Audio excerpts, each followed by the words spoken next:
Pasamos a variaciones. Cuando hablamos de variaciones hablamos de un conjunto que en total tiene n elementos y tomamos una parte de esos elementos, podría ser una cantidad m, para formar distintos grupos en los que sí importa el orden. Se considera que un grupo es distinto a otro si tiene distintos elementos o los mismos pero en un orden diferente. Entonces, a diferencia de las permutaciones en las que usábamos todos los elementos del conjunto para armar distintos grupos, en variaciones solo se toma una parte. Y también se puede presentar con repetición o sin repetición. Veamos el caso de variaciones sin repetición. La forma de anotarlas es la siguiente.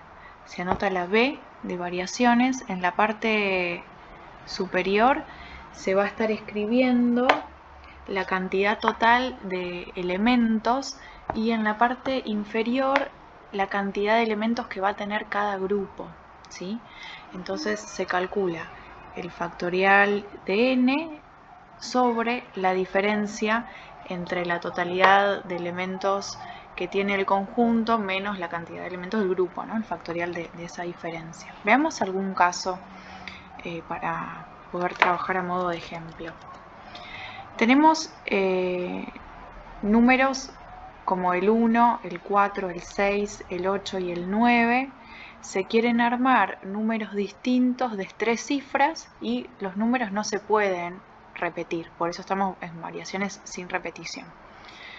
Entonces, fíjense que tenemos el conjunto que tiene 5 elementos, pero vamos a tener que armar números que tengan 3 cifras únicamente. O sea, son 5 elementos, pero tomados de a 3, se dice.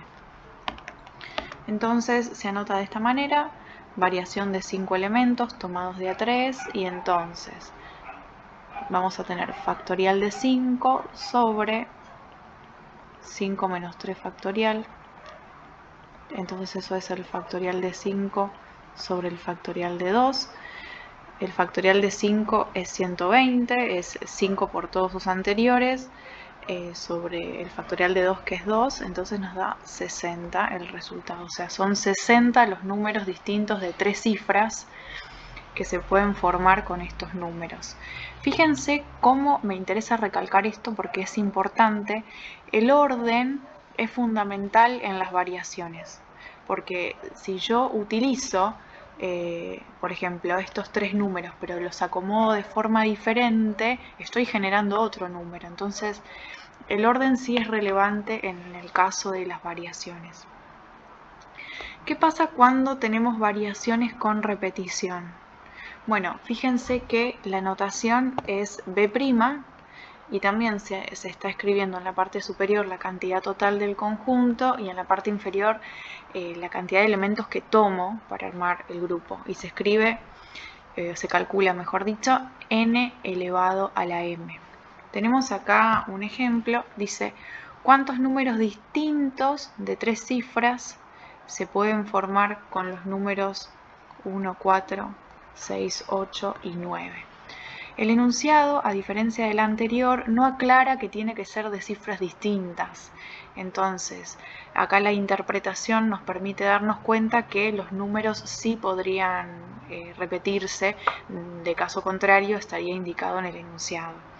Entonces, escribimos B', o sea, variación con repetición de 5 elementos tomados de a 3, y entonces esto es 5 al cubo. 5 al cubo es 5 por 5 por 5, entonces 125 números de 3 cifras se pueden formar utilizando estos 5 números repitiéndolos.